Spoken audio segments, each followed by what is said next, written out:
Hi friends, it's Mrs. McCoy. Since we cannot be together in our library at Korea right now, I thought it would be the perfect opportunity to film our library story from my house. And since it is such a pretty day outside today, we're out in my backyard. As you can see, I am looking even more stylish and fashionable than usual in these cool headphones.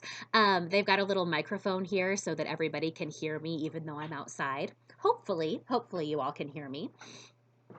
Before we got into these different circumstances where we are all growing our brains at home, we were working on our picture book biographies for Women's History Month. March is Women's History Month, and we are studying women who have done remarkable things. Our story for this week is called Joan Procter, Dragon Doctor. And I was really excited about this book because this is a picture book biography about someone I had never heard of before I read this book. And it inspired me to do some additional research about her. She is a super interesting person. We're going to find the story of her life here in this book. This biography is written by Patricia Valdez, and the illustrations are by Felicita Sala. So, Patricia Valdez is actually a scientist herself, and this is her very first picture book. She's a scientist who was inspired by Joan Procter, who was a scientist many years ago. So we're going to read about Joan, see what her story is, and then we'll talk a little bit about other ways to do research when you find something that is interesting to you. So this is Joan Procter, Dragon Doctor.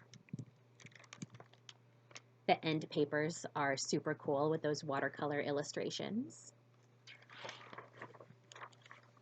Our title page.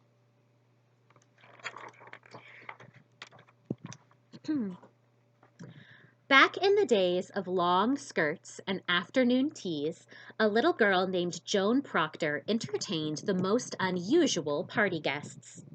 Slithery and scaly, they turned over teacups. They crawled past the crumpets.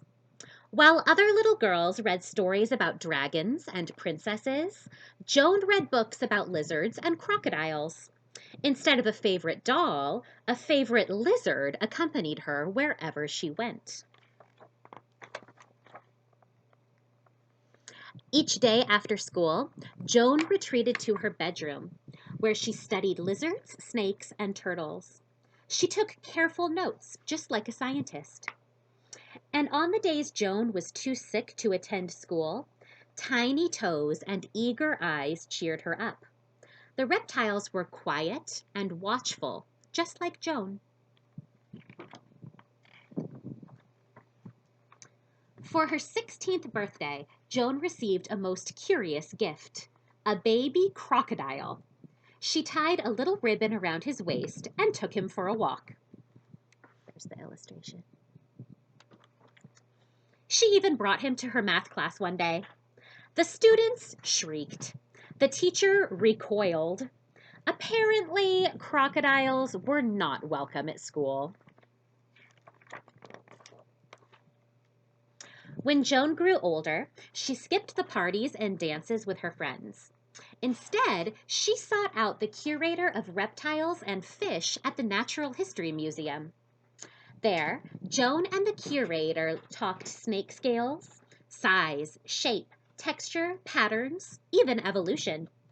Sometimes Joan smuggled in that pet crocodile to the delight of the curator. He knew right away that Joan was special.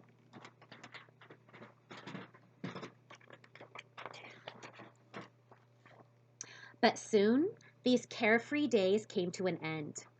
England was at war. Women took up jobs left behind by men. The curator found himself short-staffed at the museum, so he hired Joan as his assistant. Joan flourished at the Natural History Museum. As a scientist, she surveyed the museum's vast collections and published research papers on pit vipers and pancake tortoises. As an artist, she created exquisite models and drawings for the reptile exhibits. When the curator retired, Joan took over. Men returning from war were surprised to find a woman in charge. But times were changing, and Joan was leading the way.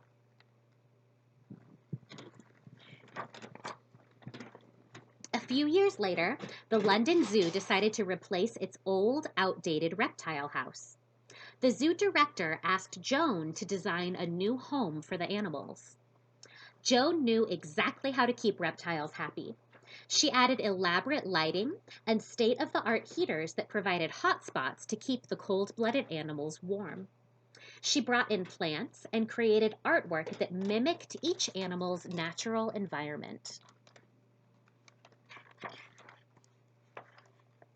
Joan took extra care designing one enclosure in particular.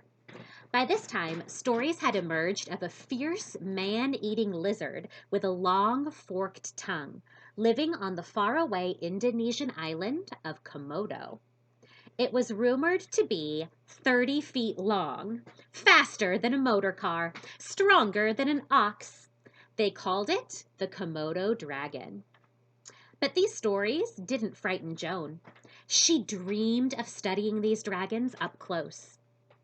On opening day of the new reptile house, visitors packed the zoo.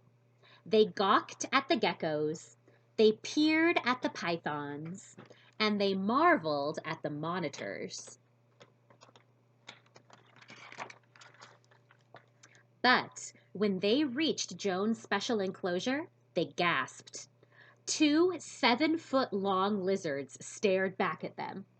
Real-life dragons. Although the visitors were thrilled, Joan was concerned. One of the Komodo dragons, Sumbawa, did not look well. To the shock of the zoo guests, Joan entered the enclosure. She moved Sumbawa to the reptile clinic with the help of 6 nervous keepers. The dragon let Joan clean a sore in his mouth with no fuss at all. In fact, he thanked Joan by licking her face. Joan thought Sumbawa was brave. The keepers thought Joan was brave. News of Joan and the Komodo dragons spread. Reporters flocked to the reptile house with questions. Had she ever been bitten?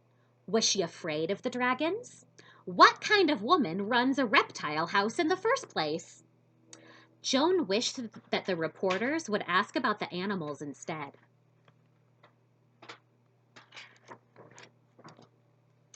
Joan cared for each and every creature in the reptile house. From daily health checks to delicate surgeries, her dedication and talent could not be matched. Scientists all over the world read about Joan's research, her clinical skills, and the success of the new reptile house. She became an international sensation.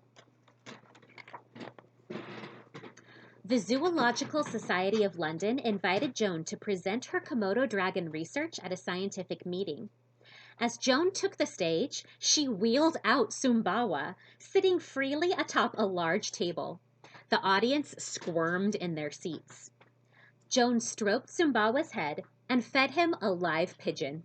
He ate it in one gulp. Sumbawa wandered through the audience as Joan explained that the reports of Komodo dragons were greatly exaggerated. They could grow up to 10 feet, not 30.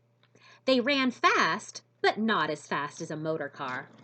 They could be fierce, but they were mostly gentle. When Joan finished her presentation, Sumbawa returned to her side. The audience erupted in applause. Joan's passion for reptiles never waned. For the rest of her life, she could be found walking or riding through the zoo, with Sumbawa by her side.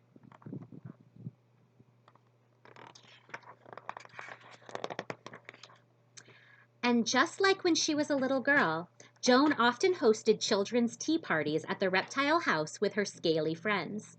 Sumbawa was the guest of honor. That is the end of Joan Procter, Dragon Doctor. Here is a picture of Joan as an adult. There she is as a young girl, and if you can see in her hand, that is that baby crocodile that was given to her for her 16th birthday. She's holding a teeny baby crocodile. Hmm. Here in the end of the book is a bibliography. It's got these cool frogs by the side, but it's a bibliography. That is all of the different resources that the author used to get the information that she used in the book, and for this note at the end that explains more about Joan Procter's life. We've talked in the library about how important it is to cite your sources when you are doing a report or doing research on something. We give credit to the information that we got our facts from. So that makes sure that we're not copying anybody. We're giving credit to show that that information is real, to show who came up with that information, and to show that we did good research. We found trustworthy sources. So this is an excellent example, this bibliography, of a real author in a published book citing their sources, showing where they got their information. So that was Joan Procter, Dragon Doctor. Unfortunately, Joan Procter passed away when she was only 35 years old. She had some chronic illnesses that she ended up passing away from. But in her short life, she did remarkable things. She opened that reptile house, all of the things that we saw in the book. She also published many scientific papers about her research into different reptiles. She did some groundbreaking research. She studied specimens from around the world that other people had not written about, that they had not studied before. So she made that information accessible to other scientists at her current time and in the future as well. So she was a remarkable woman. I'm going to link in the description below. I'm going to link a news article that I found from 1923. And this is a news article about Joan Procter that was published in a real newspaper. It was a human interest story. So a human interest story is when a newspaper or magazine publishes something that they think their readers will enjoy, that they think they'll find interesting. So you can click on that link and read that newspaper story from 1923, almost 100 years ago. Think about if a newspaper story was being written about Joan Procter today. Do you think it would sound the same as this newspaper article from 1923? Do you think they would cover the same information and use the same tone that they did back then? Or do you think it might be a little bit different in a modern newspaper? If you are interested in any of the other reptiles that were mentioned in that book, Encyclopedia Britannica is a great source for doing animal research. There's another video here on my channel about accessing Encyclopedia Britannica at home. So if you're inspired to do some research about other reptiles, feel free to use that resource. See what you can find, see what you can learn. Maybe you will be the next Joan Procter yourself, examining species that have never been written about before. So, with that said, that is our story for today. I miss you guys already, and I hope that we get to see each other in person again really soon. In the meantime, I will continue filming our stories and library lessons so that you can watch and grow your brain from home. You guys take care, have fun, learn something, and I'll see you next time. Bye.